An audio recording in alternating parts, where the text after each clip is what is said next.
3, 2, 1. All right, it was close enough. We can keep our podcast. We can keep it. It all rode on that moment of cracking open tonight's beer. Welcome back to the Abyss, everyone. My name is Britton. I'm Cleet. Hi, Cleet. We're going to episode 2 of our virtual tour around the United States and all the crazy urban legends that are housed there. But of course, like every episode, we have a new beer to drink. Yep, it's looks pretty interesting. We got a picture of an angry red person, or no? He looks pretty happy. I don't know. It's Satan. Oh, It's from Stone Brewing Company. What's it called, Cleet? we've had a beer from Stone Brewing, haven't we, before? That sounds familiar. Yeah. I don't know though. I It's like called Stone. it's called Arrogant Bastard Ale. You know, when I was buying it, I saw it and I thought of you. I was like, this has to happen. Yes. Cleet's kind of an arrogant bastard. Dude, it's got a oh man, that is strong. You can taste it. You can taste it. Well, obviously. It tastes like gasoline. Well, the good thing is if you can still taste things, you don't have coronavirus. So yeah. So, as per the last episode, we're going to be going through these alphabetical. correct. So, clearly, we're going to be going over Colorado, Connecticut, Delaware, Florida, Massachusetts. Yeah, that's Did it. I really get it? I We're, just guessed we're the last skipping one. up Massachusetts. He went from- F to M. He went from D to M, F to M. Yeah, no, dude, that's not what's. It's Georgia. Okay. You never go F to M, God, just you like never other go things. F to M. Oh, it's gross. All right. If you haven't listened to the first episode where we did the first 5 states, go check it out. Unless you want to be a complete rebel and start by part 2, hey, that's cool too. Just thanks for tuning in. But Clea, I think you're ready to kick us off with Colorado, eh? All right. So I will be doing the first thing, which is Colorado.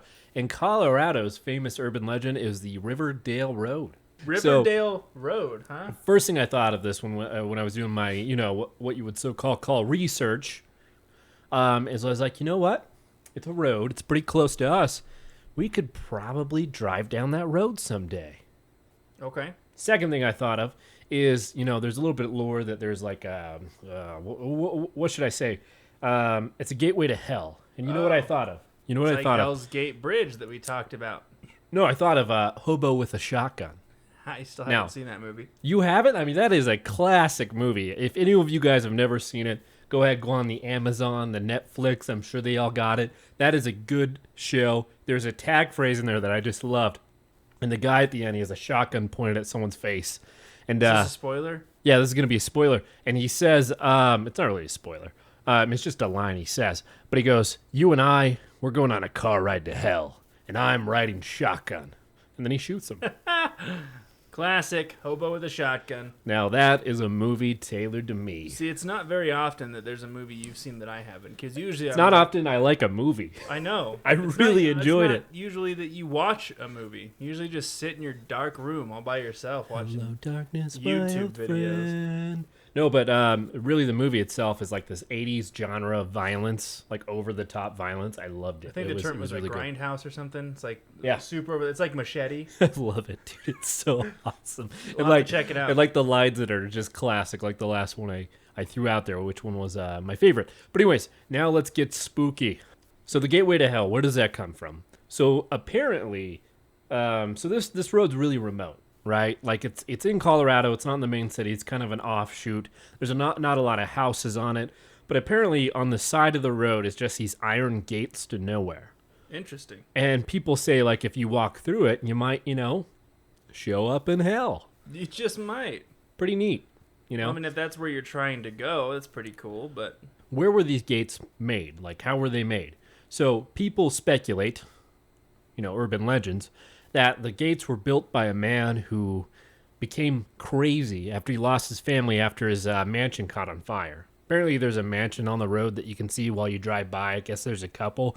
But back in the day, I guess one burnt down and he just went nuts and, he just built a gate. That makes sense. And apparently he had like an in with the devil and was like, hey, devil, how do I get people to hell? And he's like, build an iron gate on this road. He's Russian. I don't know why Satan went Russian there, but Yeah, I think a couple of people know. See, I want to know how many actual gates to hell are there, because in episode 1 where we talked about Alabama, literally Hell's Gate Bridge was a portal to hell. Kind of makes it less special, It does. You're like, hey, my state has got a gate to hell, but someone mean- goes, well, I mean, there's like 50. In all 50 states, there's one. It's weird. Yeah, that's the thing. So, I mean, we're on episode 2 out of 10 that are going to be coming. And both episodes have already had a portal to hell. So, is this something we're going to be stuck with on every goddamn episode? Well, maybe this one's real. I mean, I'm just saying. That's true. Again, if our podcast gets up to 1,000 subs on YouTube, we're going to go.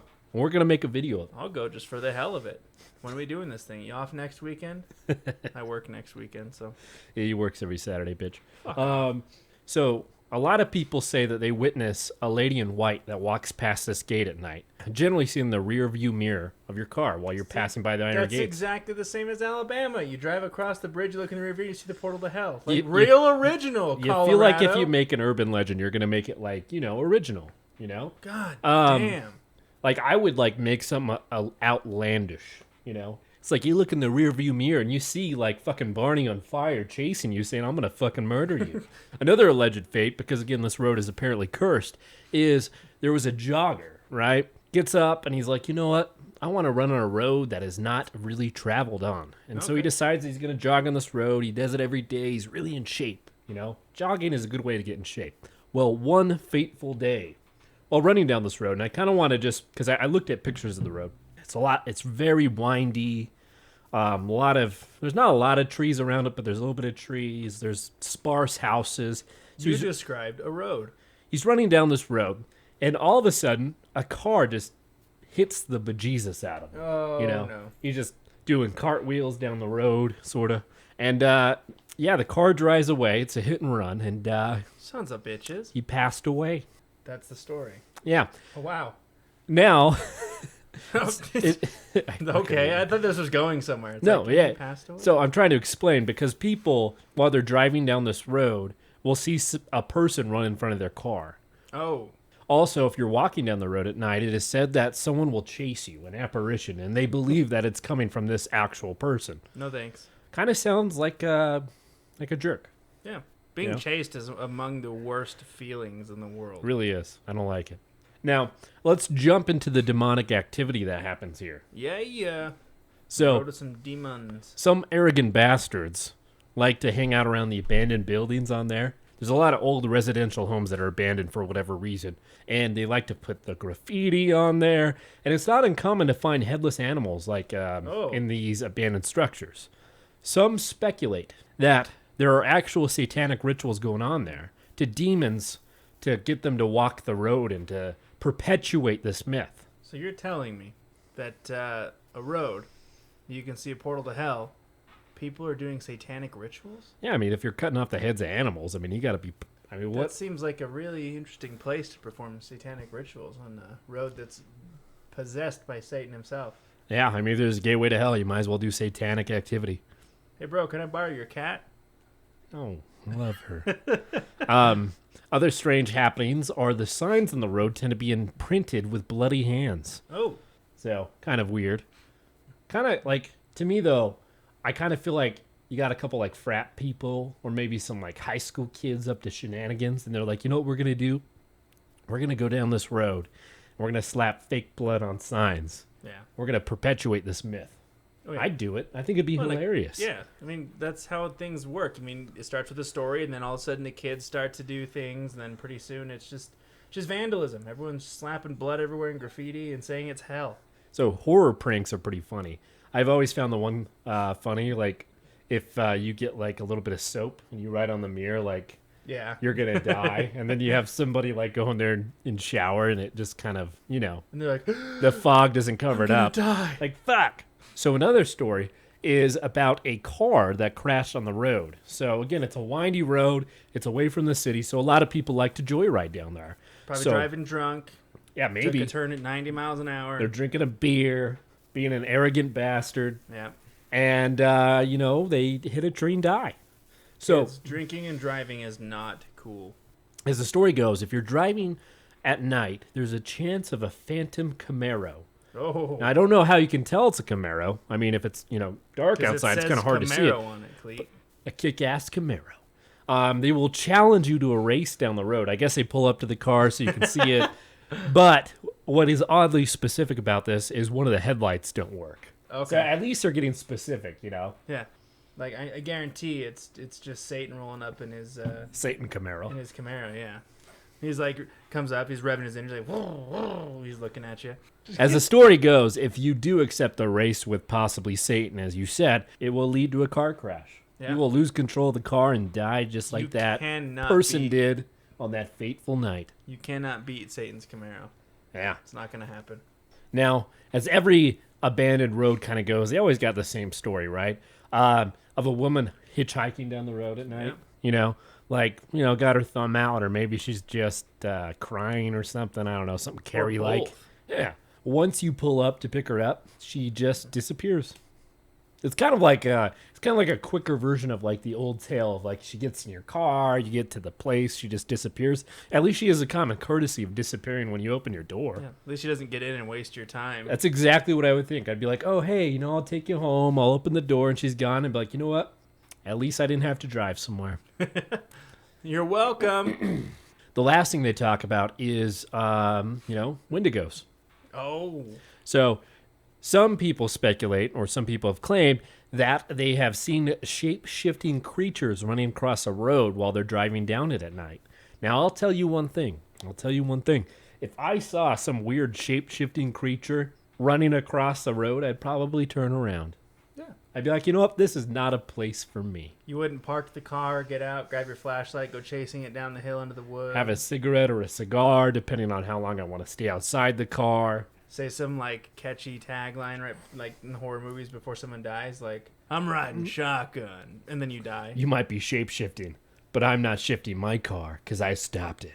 I'm here to kill shapeshifters and eat bubblegum, and I'm out of bubblegum. What is that show with the aliens and the glasses?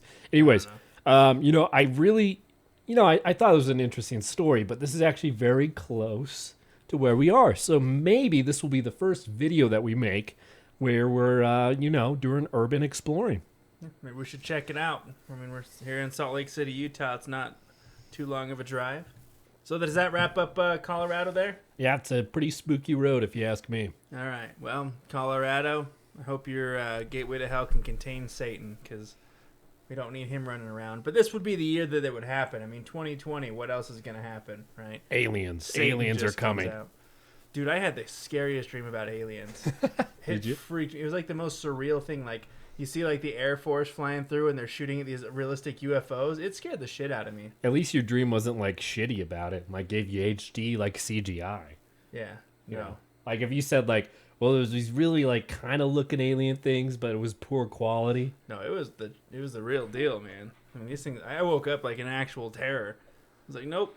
Okay, so let's jump on over to Connecticut, following down the ABCs as we do.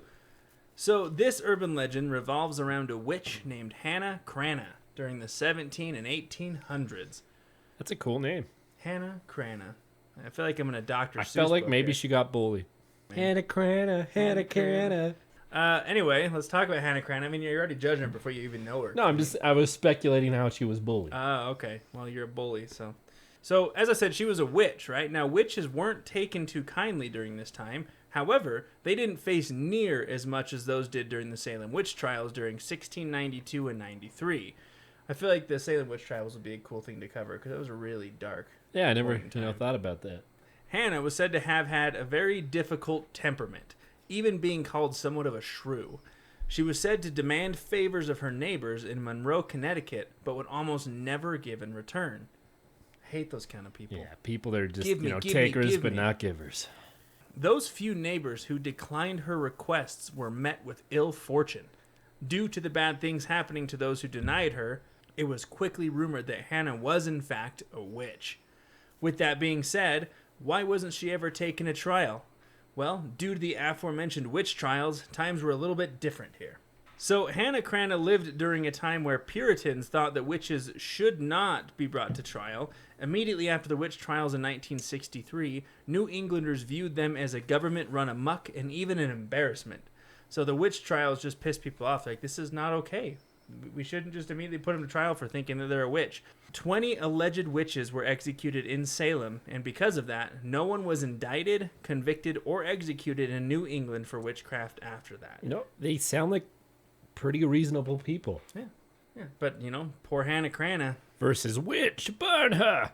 Wasn't it like if they sank, they were human? If they floated, they were a witch? Yeah, it's like if they died, they weren't, but if they were alive, they were, so you had to kill them. It was So basically stupid. the oxymoron. Yeah, we'll have to cover that one because there's a lot of dark history there. Now, when speaking of the witch trials, it is important to note that this began due to a practice called mutual watch. Have you heard of mutual watch? Like So- the neighborhood watch? It's essentially, that's kind of what it is. So essentially, it's used by the people to prevent sin from spreading from one individual to the town. Ultimately, the town would watch each other closely, which was very easy because it consisted of roughly 150 people who were packed really closely into the houses, right? So they communicated and were interacting a lot. So if someone was up to something sketchy, you knew about it pretty quick. So this doesn't really fall within our, channel. But, But so the NBA has this thing that is like a whistleblower hotline for NBA players. are you serious? If they see them go outside and do, activities, because they're supposed to stay in their hotel and just play basketball. So it's kind of like that. Yeah, exactly. So I mean, you're under constant watch by your neighbors, which again is called mutual watch. By the 19th century, however, New Englanders expanded and moved away from town centers. Mutual watch became extremely difficult as towns grew from roughly 150 people to over 1,000. Now, you can't really keep an eye on a huge town of 1,000 people as easily as you could with 150. Crana's town of Monroe was one such town with over 1,000 inhabitants during her lifetime. So, just a little bit of a background as to why, as a witch, she wasn't immediately hung or burned or whatever. But let's talk about Hannah Crana herself. She was born in 1783 and would go on to marry Captain Joseph Hovey, who was much older than she was, and they never had any children together. Sad. Maybe she wasn't in it for the children, though. For the witchcraft or something? Believe it or not, she was not thought to be a witch until the mysterious death of her husband. Oh, no. Oh, snap. His death was mysterious in that he fell from a cliff while walking in an area that he knew very well, meaning that he wouldn't have come close to the cliffside. Well, it's like maybe she just pushed him and she isn't a witch, That's okay. That's pretty good. However, I don't think that she was with him because she was at home saying, I don't know, he just fell. He never came back. Rumor has it that Hannah bewitched him, causing him to fall. Now, after Captain Hovey passed, Hannah never remarried. Instead, she lived alone on her property with her chickens. Did she love the chickens? She probably did. See, I don't know. Yep. Maybe there was a razor blade tornado that... No, I'm kidding. That's it. That's exactly it. It's going to be my theory for Razor everything. blade tornado. I don't know. I might get smacked when I get home for this, but I feel like if I ever passed away, my wife would just go buy a bunch of chickens, and that's her life. No, she'd buy a bunch of dogs. A bunch of dogs. Okay, She really... dogs I and feel chickens. like she would do that. Dogs and chickens. So another rumor is kind of crazy. The rumor is stated that she had her property guarded by snakes. That's weird. So it was like a bunch of snakes guarding her property with her and her chickens. She was often seen wearing black widow's weeds and would get along with most of her neighbors. However, others not so much. With the death of her husband brought poverty. However, Hannah was not afraid to use her witchcraft to extort food and supplies from neighbors. So now we're getting into the witchy stuff. I feel like that's like a real renter's mentality. She's like, hey, can I have like some food? And her neighbors are like, yeah, that bitch is a witch. Or maybe they go back to their wives and maybe she was hot, and they gave her a bunch of food. And then they were like, their wives were like, why'd you give her all that oatmeal? And he's like, well, she bewitched me. She was easy on them eyes. She didn't make it easy to say no. I was compelled. Let's talk now about a few legends or stories that came from Hannah's witchcraft ways. Oof. Right? Because if you're going to accuse someone of a witch, you have to have some stories. The first legend revolves around a neighbor who was well known for her superior baking skills, specifically for her pies. After a fresh batch was baked and left out to cool, the pie scent is spreading through the village. Hannah stops by asking if she can have one. The neighbor agreed and handed her the smallest pie of the bunch. Big fucking mistake. Big fucking mistake. She Hannah got mad about it. Well, You gave me the smallest pie? You walk over and you see a bunch of pies on the table, and she hands you this little pygmy pie. Or like are a you slice. serious? Oh, you might have a slice. That might be small, but it's the most tasteful. Life must have been different back then. Yeah. So Hannah's pissed off. She's looking at all the other pies, and she says, I kind of want a bigger one. The neighbor refused her. Obviously upset, Hannah decided the best course of action would be to curse the neighbor, making it so that her pies would never taste as delicious as they once were. Ruin this lady's livelihood. Well, don't give her a freaking mini pie. The second tale tells of a young man who wanted to go fishing. Right? All he wanted to do was go fishing. Not a problem. It's not a sin. Fishing is nice. He knew of the brook on Hannah's property and decided he would sneak over there real quick and catch some trout. No harm, no foul, right? However, Hannah unfortunately caught him in the act and cursed him. After that day, he was never able to catch another fish. If he's fishing and he can never catch another fish, maybe that's his only source of food, Clete. I guess that'd be Is that pretty funny? lame. You're just fishing with your friends and you never are able to catch a fish again. I feel like that's me. I hate fishing. I absolutely Because hate you can't fishing. wait by the lake. You're impatient. Yeah, I am impatient. I mean, it's fun to sit there and have a couple drinks and a beer and stuff, but like, if I have to sit there and fish for 4 hours without catching anything, I have better I things to love do. that. I feel like I got this guy's curse. Maybe I'm kind of related to this kid. I who bet got the that curse. witch made me not catch a fish. I was like, Britton, you've been here for 5 minutes. Chill the fuck out, bro. You just chugged a beer and got pissed. I thought I saw all these videos where fish were just biting and jumping into people's boats. What's going on with this shit? Okay, so in the third tale, 2 men had been driving an ox cart full of hay near her house. They stopped and reportedly mocked her. They're like, witch, you're stupid. Hannah placed a curse on the oxen and the cart, causing the wheels to fall off, and the oxen were frozen, unable to move. What a terrible woman. So with those 3 stories, Clete, are you compelled that she's a witch? Do you believe she's a witch? Nah, I just think that's small town talking. Okay, that might be it too.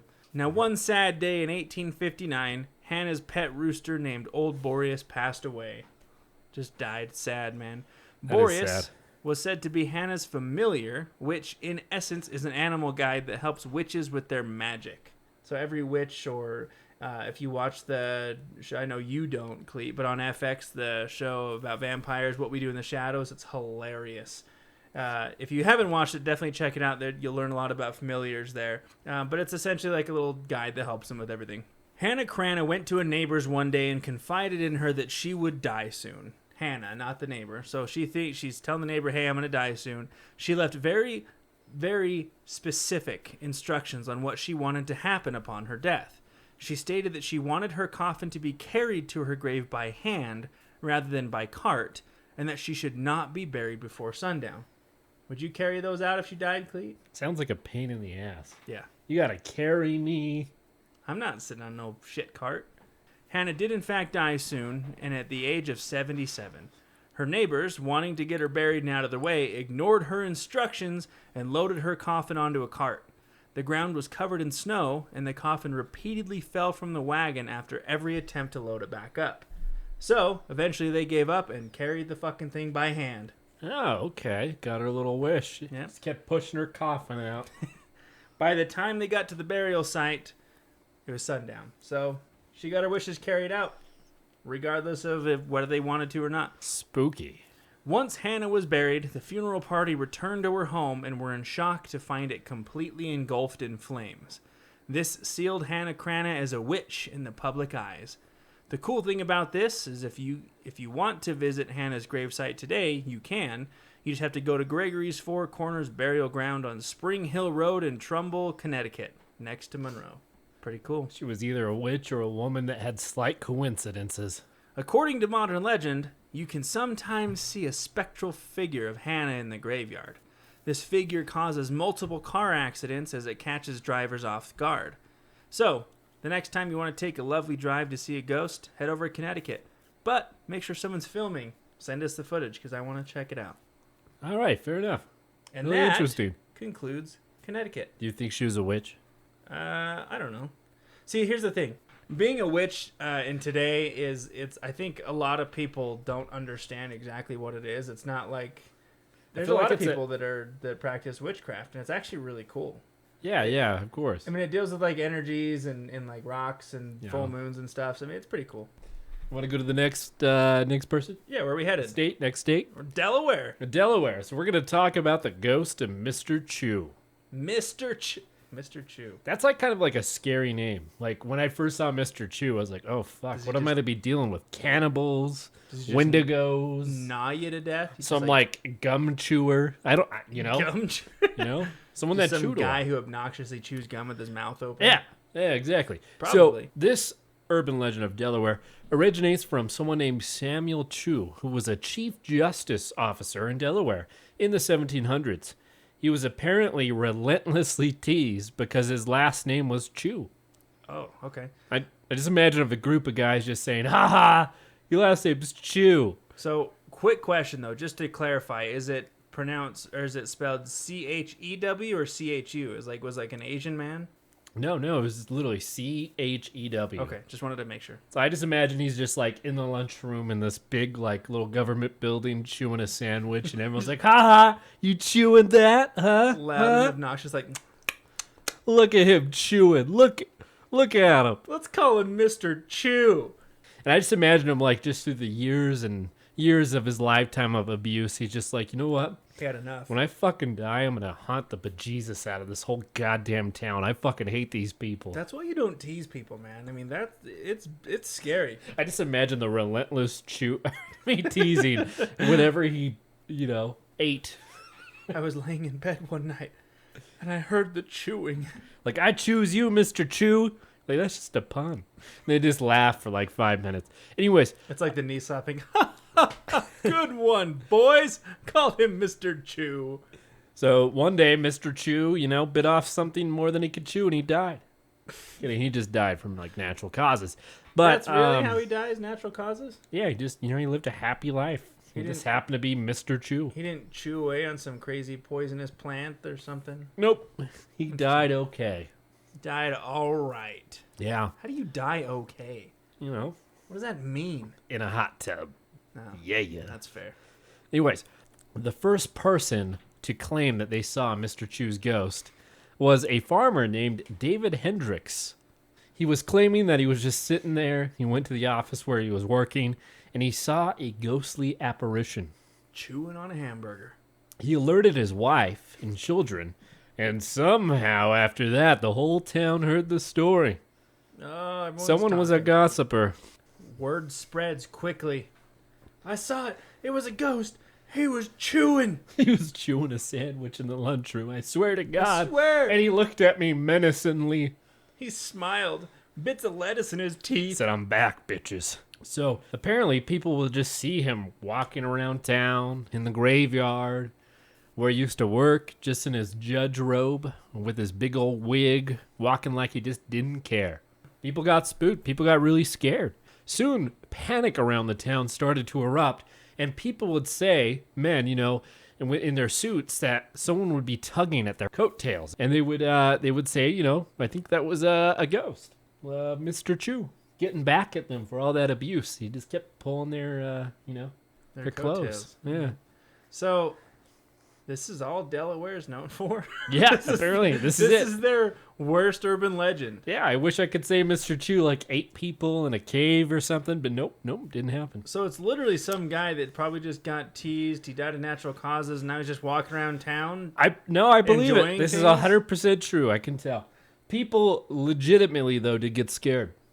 They would talk about not going outside at night anymore. There was a curfew for kids. They wouldn't let them outside after like 9 p.m. And that was the story of Mr. Chew. Pretty good. All right, bravo, Delaware. Yeah. Okay. So beware of Mr. Chew. If you're chewing in the middle of the night, beware. This is a cautionary tale to chew with your fucking Could mouth you imagine, closed. though? Could you imagine, just real quick? I think you'd be scared if you're in bed in the middle of the night. It's like 2 a.m. You wake up. You're in a cold sweat. Can't really move.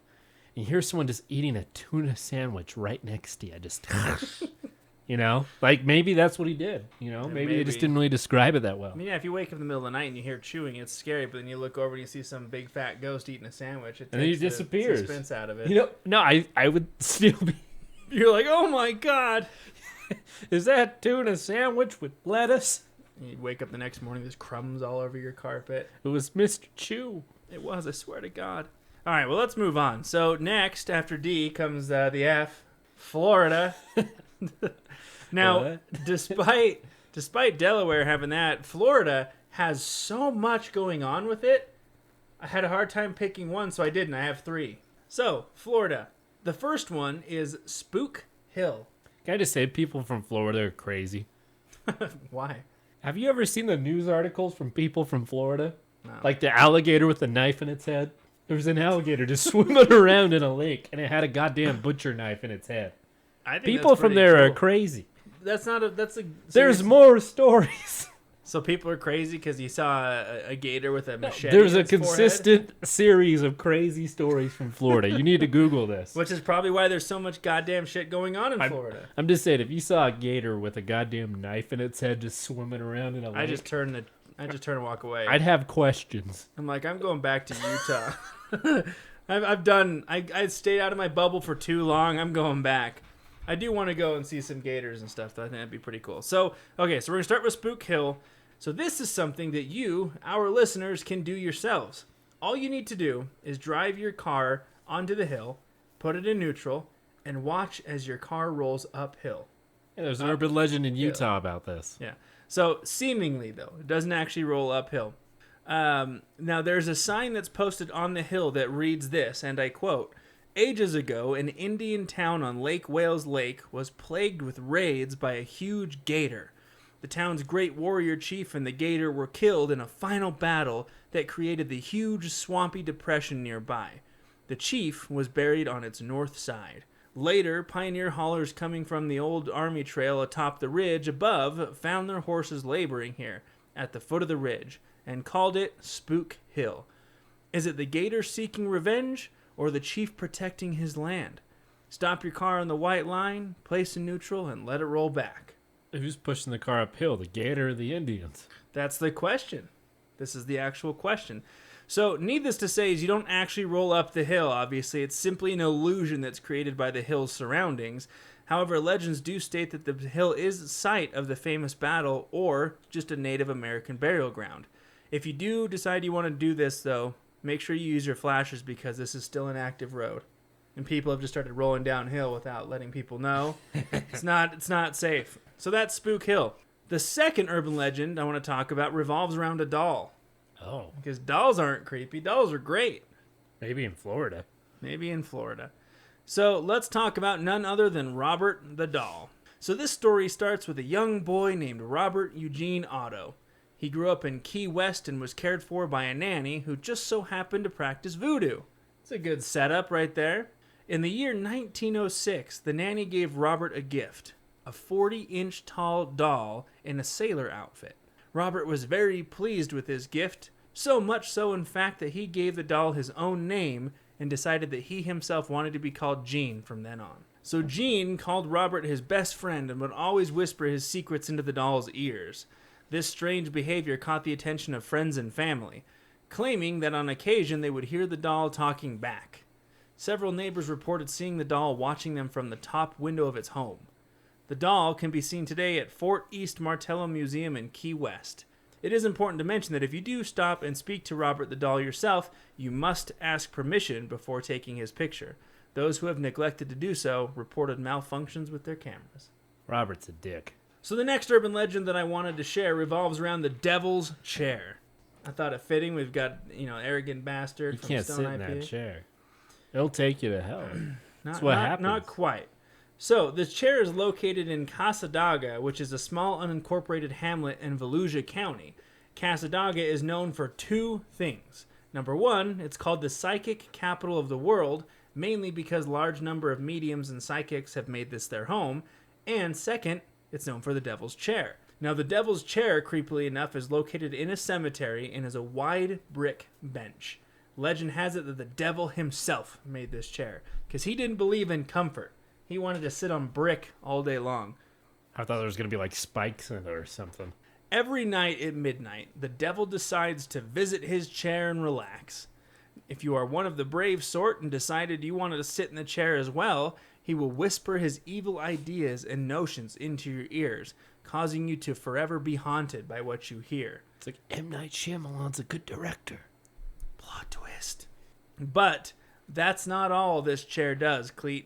It is said that if you leave a full, unopened can of beer on the chair and return the next morning, the can will be empty. I got to be just completely honest with this urban legend. I got to come out with this. It was me. Yeah. I was drinking the beer. I walk by this chair every night and there's freaking beer I keep all leaving over. beer every night. When I wake up, it's drank. It's gone every time. Okay, here's a strange thing though, right? The can is still unopened. The beer's gone, but the can is still sealed. So, the devil just decides he wants to drink it. And now if you're wanting to waste a perfectly good beer, you can leave it on the devil's chair for him to enjoy, or, better yet, send it to Cleet and I will drink it for you. But I might be hesitant to drink beers that people just send to comes us. in the mail like, oh, God. Coming from someone who used to brew beer, like you could put glass shards in there. And just... Yeah, no, You're don't do fucking it. evil, Yeah, Cleet. probably. All right, well, that's Florida, so where are we going Florida, next, you Cleet? were a spooky bastard. Well, I'm going to move to Georgia. Georgia. And we're going to be talking about the ghost town of Lake Lanier, or really just the Lake of Lanier. So apparently Lake Lanier is one of America's most deadly lakes, and that's per capita. Oh. Apparently, like, a lot of people that go there just die of weird things, whether it be boating accidents, drownings, or just driving into the fucking lake. Some might say it's cursed. Some might say it's cursed. But don't drive into the lake, people. Yeah, don't There's do that. roads for a reason. Yeah, don't drive into lakes. This is actually a man-made lake. It was made in 1957. It was previously inhabited by many houses, shops, and 20 cemeteries. 20 cemeteries. Yeah, 20 of them. yeah. Like I looked up the stats. It's 20 cemeteries. But I will say they did relocate the bodies before they just put a lake over it. Are you sure? Before they put a lake over They it. might have forgotten some. Because I mean, that's possible. It really is. I mean, it's still desecrated Yeah. land.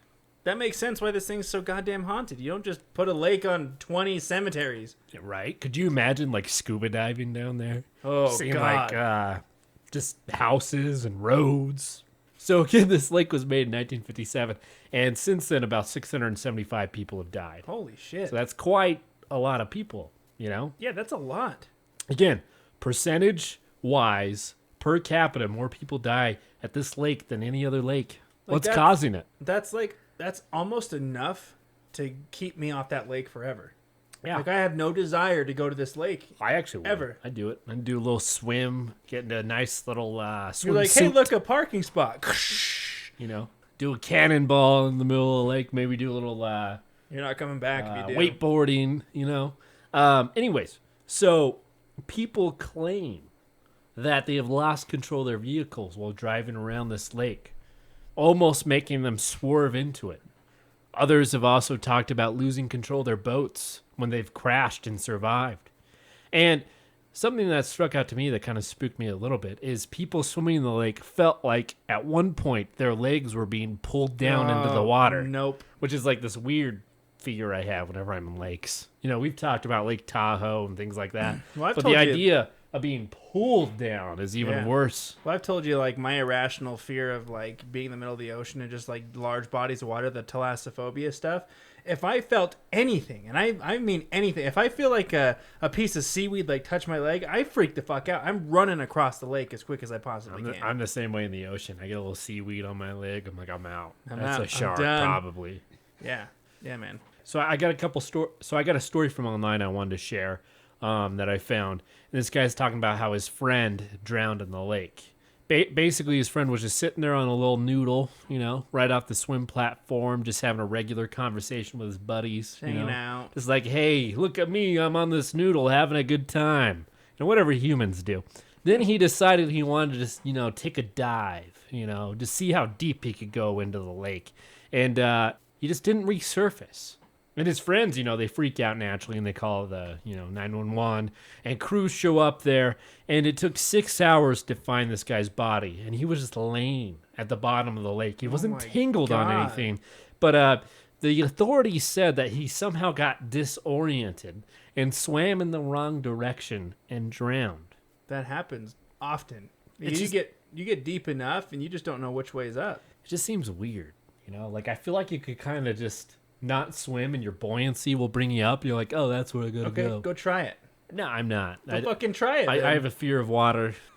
But I feel like that's a scientific principle I could or like try they to... say, an application I can do if I'm somehow deep in the water. or even better, just follow your bubbles.